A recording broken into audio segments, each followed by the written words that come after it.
चुनावी राज्य राजस्थान में बहुजन समाज पार्टी जमीनी स्तर पे सक्रिय नजर आई। अलवर में बीएसपी की जिला इकाई ने क्षेत्र में बढ़ते अत्याचार को लेकर एक धरना प्रदर्शन आयोजित किया। तस्वीरें आपकी स्क्रीन पर हैं।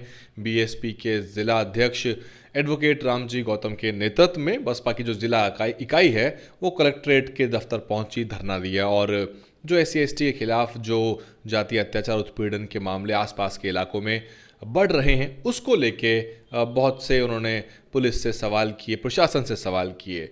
महत्वपूर्ण है क्योंकि राजस्थान में चुनाव है और बीएसपी जो है वो अपने 6 विधायकों वाले परफॉर्मेंस को रिपीट करना चाहेगी, लेकिन बड़ा सवाल ये है कि क्या उनको टिकट दोबारा मिलेगा या नहीं मिलेगा। अगर आप बीएसपी ज़िला अध्यक्ष की माने तो इन्होंने साफ तौर पे कहा है कि जिन्होंने धोखा दिया है उनको दोबारा मौका नहीं मिलना चाहिए, नहीं देंगे। वो सीधे तौर पे कह रहे हैं। अखबार में उनका बयान आया है ये, और कोई वीडियो तो हालांकि हमने नहीं देखी, लेकिन दैनिक भास्कर ने इसको रिपोर्ट किया है। आपको मालूम होगा जो पिछले विधानसभा के चुनाव हुए थे उसमें बीएसपी के 6 विधायक बसपा को धोखा देके चले गए थे। ये पहली बार नहीं हुआ था। इससे पहले भी बसपा के पीठ में एक तरह से छुरा घोंप चुके हैं वो, और धोखा उन्होंने सीधे तौर पे दिया। इससे 10 साल पहले चुनाव हुए थे उसमें भी यही आलम रहा था कि बीएसपी के 6 विधायक जीते और वो 6 के 6 चले गए। राजस्थान में जो है बीएसपी का वोट मौजूद है। बीएसपी वहाँ पे लगातार विधायक जिताती है और इसलिए बसपा चाहेगी कि वहाँ पे पहले जैसा अच्छा प्रदर्शन किया जाए। ये 6 विधायक जो थे इसमें तो 2 विधायक तो अलवर के ही शामिल हैं। तिजारा से संदीप यादव जीते थे, कांग्रेस में चले गए। दीपचंद खैरिया जीते थे किशनगढ़ बास से, वो भी कांग्रेस में चले गए। उदयपुर वाटी से बसपा के विधायक राजेंद्र गूढ़ा बने थे, वो भी कांग्रेस में चले गए। भरतपुर की नदबई विधानसभा से जोगिंदर अवाना गुर्जर समुदाय से आते हैं, मजबूत चुनाव लड़ा उन्होंने और वो भी कांग्रेस में चले गए। आजकल वो डांग विकास बोर्ड के अध्यक्ष भी हैं।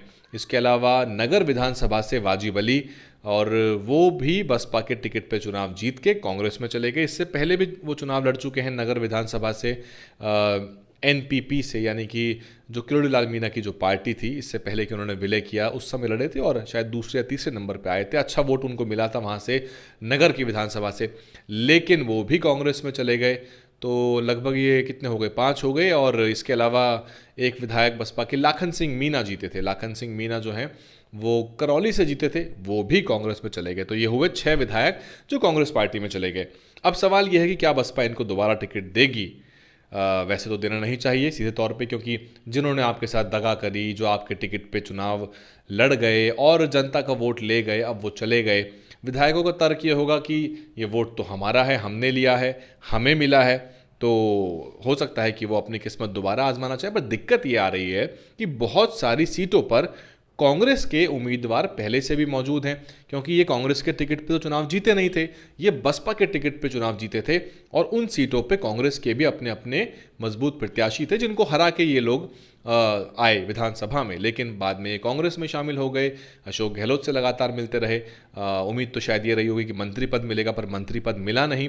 कुछ 1-2 लोगों के कुछ पद वद हाथ आए हैं, लेकिन बड़ा सवाल ये है कि अब ये कौन सी पार्टी चुनाव लड़ें, क्योंकि बीएसपी तो इन्हें टिकट देगी नहीं। हालांकि बसपा के कुछ एक बड़े नेताओं का तर्क ये भी निकल के आया था कि अगर लड़ना चाहें तो लड़ लें, क्योंकि कम से कम बसपा का वोट का प्रतिशत तो बढ़ता ही है।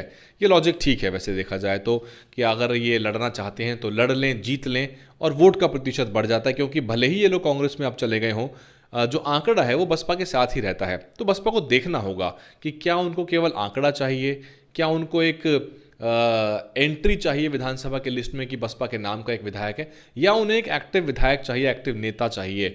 ये बहुत महत्वपूर्ण है। वैसे बसपा जो है अपने विधायकों को बहुत बड़े पैमाने पे इस्तेमाल नहीं कर पाती। अगर हम बात करें तो राजस्थान में जो 2 पहले के विधायक थे वो तो फिर भी सक्रिय थे, लेकिन बड़े पैमाने पे बसपा उनको इस्तेमाल नहीं कर पाई। यही आलम जो है बसपा का यूपी में भी रहता है, और यूपी में भी वहाँ तो खैर एक ही विधायक है, लेकिन जो सांसद हैं उनको भी बहुत ज़्यादा बसपा अपने पार्टी के आदेश के हिसाब से इस्तेमाल नहीं कर पाती। कुछ सांसद ज़रूर पार्टी गतिविधियां निभाते हैं, लेकिन बड़े पैमाने पर, मेरा कहने का मतलब है कि संगठन में उनको अहम भूमिका नहीं मिलती। वो केवल अपने सांसद की भूमिका निभाते हैं, अपने क्षेत्र में सक्रिय रहते हैं। जन्मदिन वगैरह, शादी ब्याह, ये सब, और जो सरकारी मीटिंग्स होती हैं तरह तरह के, आपको मालूम होगा सांसद जो होता है ज़िला की कई महत्वपूर्ण पद भी वो रखता है, एक्स ऑफिशियो भी वो उसमें शामिल होता है, मेंबर होता है कई चीज़ में, तो उसके अलावा जो है बसपा की गतिविधियों में नहीं नज़र आते। यानी कि पार्टी का प्रचार या फिर कोई प्रवक्ता का अहम पद, ये सब सांसदों को यूपी में तो नहीं मिला हुआ, और संगठन में भी कोई अहम पद नहीं मिला हुआ कि वो फलाना एरिया देखें या संगठन देखें या फिर मंडल का कार्य देखें, ऐसा नहीं है। राजस्थान में क्या इन 6 लोगों को टिकट मिलना चाहिए, नहीं मिलना चाहिए?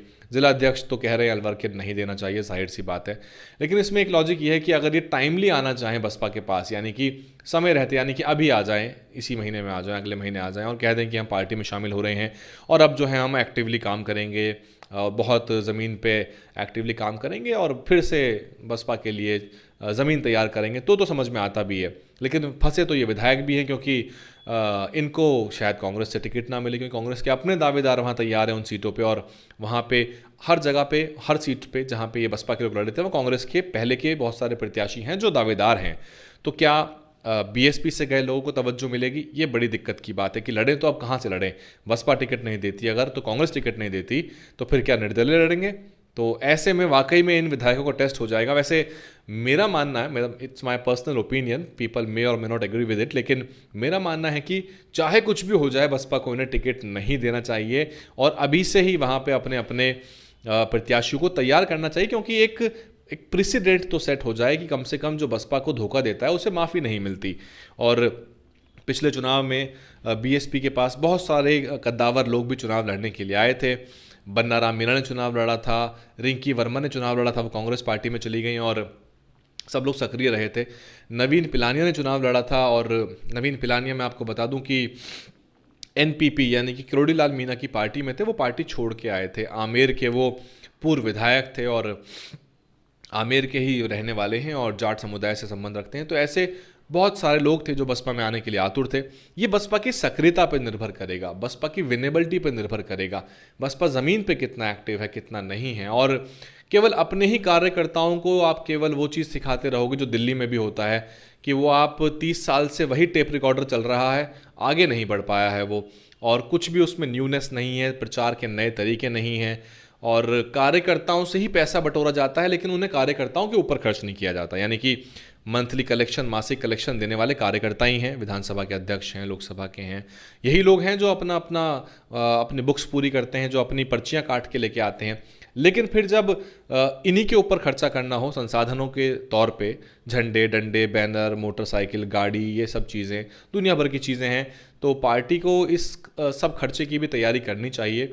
और अच्छे प्रत्याशियों को लड़ाना है तो प्रत्याशियों के पैसे पे मत निर्भर रहिए, फिर वो आपको कल छोड़ के चले जाएंगे, क्योंकि वो उनका साफ कहना है कि हम आए थे, अपने पैसे से चुनाव लड़ा, हमारे कार्यकर्ता दौड़े, हमारे ही पैसे से उन्होंने खाना पीना खाया, हमारा ही डीजल फूका, हमारा ही तेल फूका और हम चुनाव जीत गए, तो इसमें आपका क्या योगदान है? केवल टिकट आपका था।